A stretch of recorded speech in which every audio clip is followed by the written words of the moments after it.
Welcome once again, guys, to another video. Thanks as always for tuning in. And as usual, let me just let you guys know how appreciative I am for you to take time out of your busy schedule to join me in another video. And as usual, let me remind you guys to like the video, share the video, subscribe if you haven't already done so. Hit that notification bell and comment, guys. Comment and let me know what you guys think about the video. Whether something in the content or something I have said that you may or may not have agreed with. All right, but whatever it is, guys, just comment and let me know what you think. All right.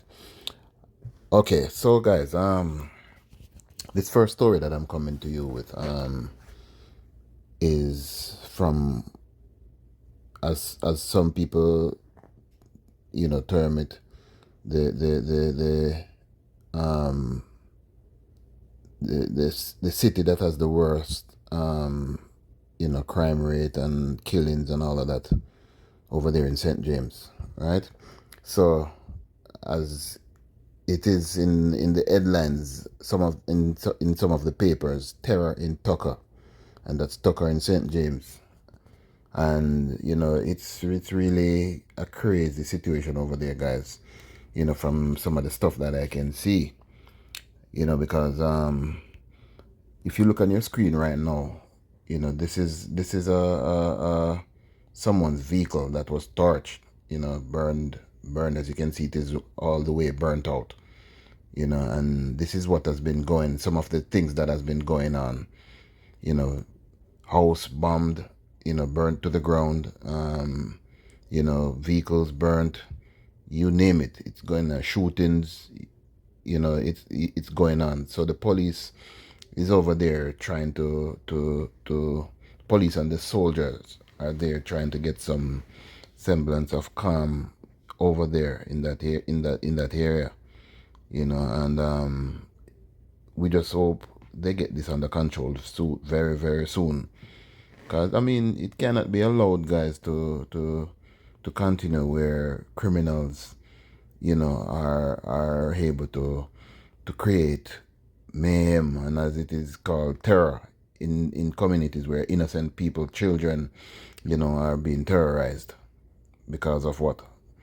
Gang war, gang violence. You know what I mean? Oh, so after a night of terror that saw residents cowering as gunshots rang out, 7 houses and 2 vehicles damaged by fire. The police were on the ground in the community of Tucker, St. James, on Thursday to try to bring calm to the area. From as early as 9 p.m. Wednesday, lawmen told the Jamaica Observer residents were forced to take cover as armed thugs fired indiscriminately on sections of the community. Firefighters who responded to calls that a house and car were on fire were forced to flee. Right? You hear that, guys? Firefighters who responded to calls that the house and car were on fire were forced to flee because of heavy gunfire. Right? So the firemen, they came in to do their jobs and they had to retreat. They later returned after a strong contingent of police arrived and order was restored. However, by then, 4 houses had been totally ravaged in the blaze while 3 others had been partially damaged. Right? And you can see here, guys, this is one of them that it wasn't burnt to the ground, but it was like, this is one that was burnt to the ground, as you can see on your screen, guys. So it's crazy. A Toyota Voxy, as I showed you earlier on, was totally gutted in the inferno, while a Nissan AD wagon motorcar was partially damaged. There were no reported deaths or injuries. On Thursday morning, residents declined to comment on the flare-up of violence. There was a very visible police presence, and lawmen have vowed to maintain order up to press time. No arrests had been made.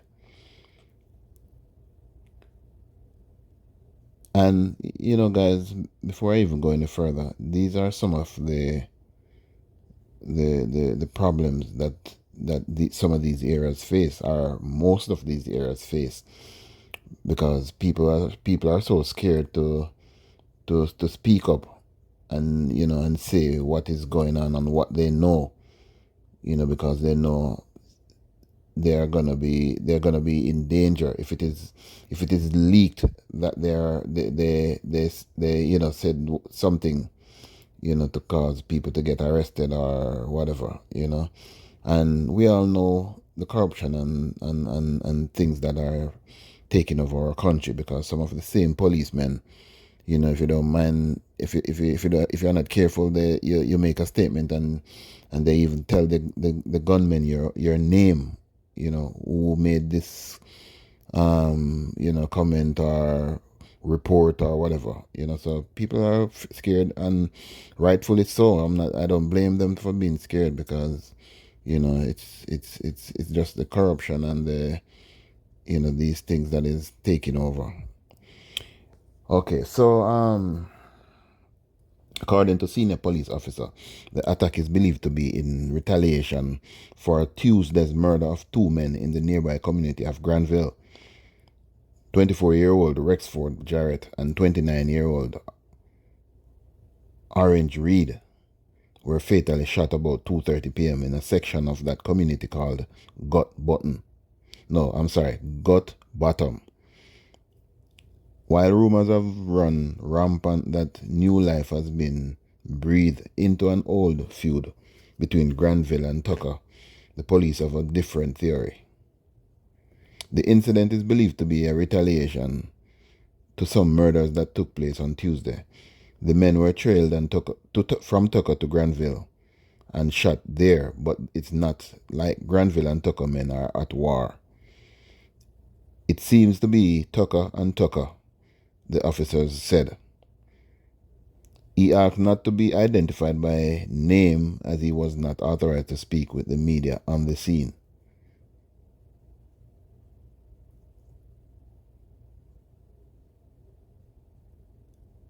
Let me read that again, guys. He asked not to be identified by name, as he was not authorized to speak with the media on the issue. Well, that's strange. Because the police have had a presence in Tucker, the men trailed them to Granville and shoot them in Granville, he added.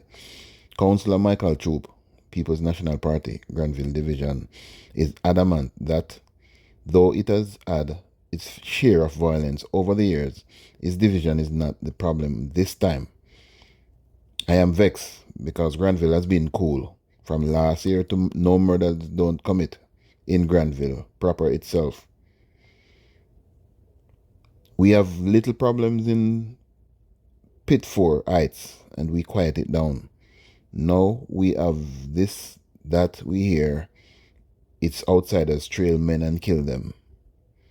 He immediately focuses, he said, his immediate focus, he said, will be to help quell the violence before it escalates. He plans to speak with Granville residents, especially the young men, to stress the importance of remaining focused on living in a safe and crime-free environment. Up to Monday, the day before the shooting that is said to have sparked the latest brouhaha, the St. James Police Division had numbers to be proud of. There had been an almost 50% drop in murders compared to the corresponding period last year. There were 40 in 2022 and 2021. This year, a 47.5% fall. 13 people have been injured during 14 shootings in St. James up to February 20 this year, compared to 14 people injured during 13 shootings in 2022.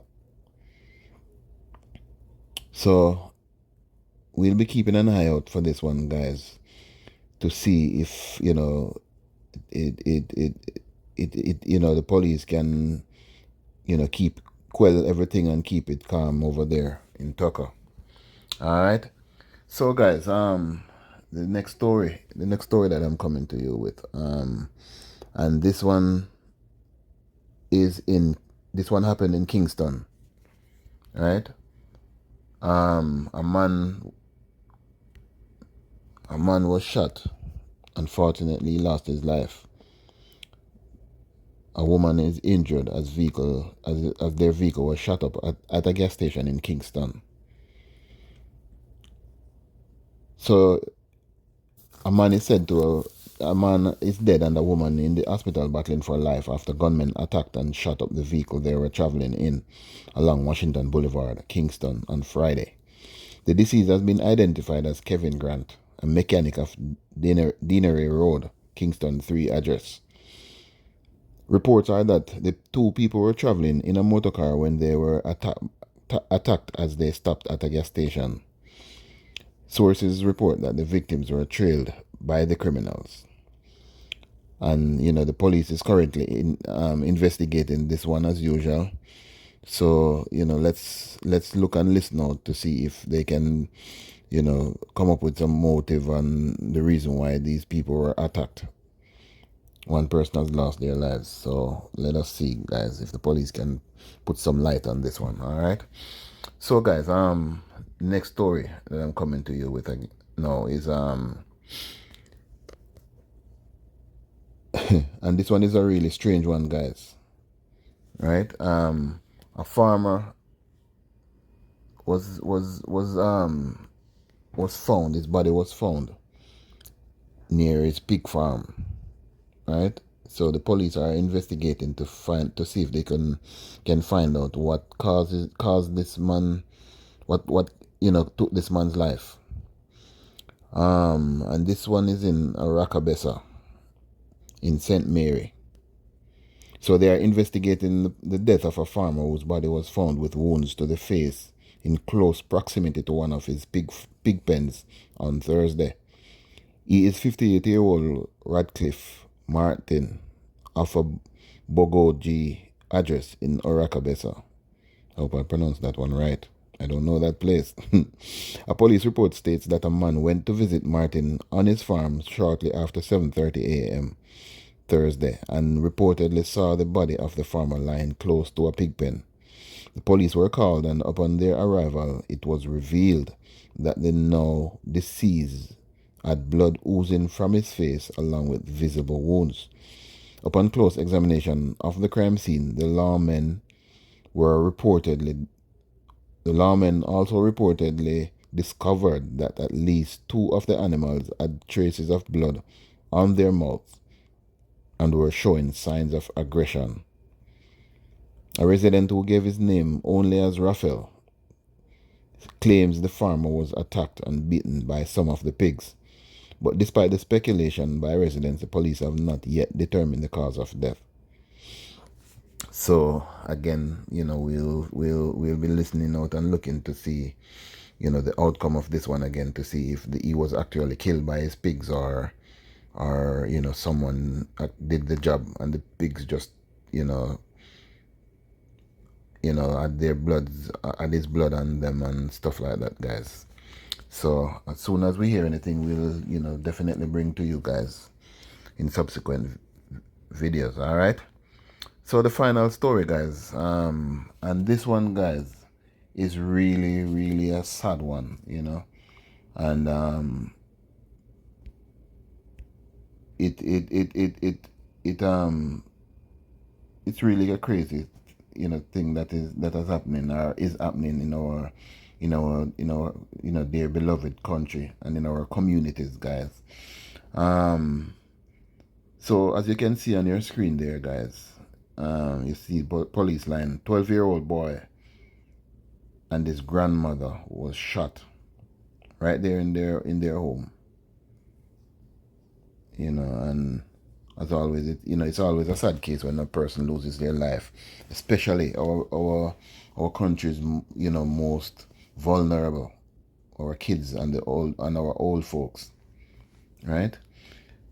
So that this is in St. Catherine, right? A 12-year-old boy and his 64-year-old grandmother from the Elshire Park community in Portmore, St. Catherine, were shot inside their bedroom early Sunday morning. Their identities have not yet been released.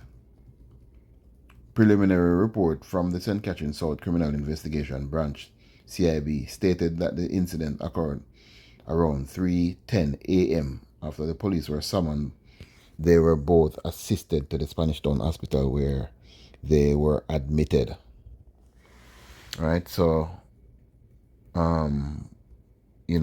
hopefully they they don't lose their life in this one, guys, and we are pray for them, guys, so they have a speedy recovery, right?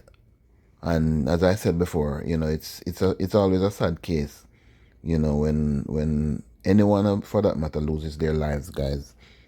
But especially our most vulnerable, and luckily for now they're still alive, guys. So yeah, it's really sad though, and we hope pretty soon, we can see where and hear where the crime has gone down a bit.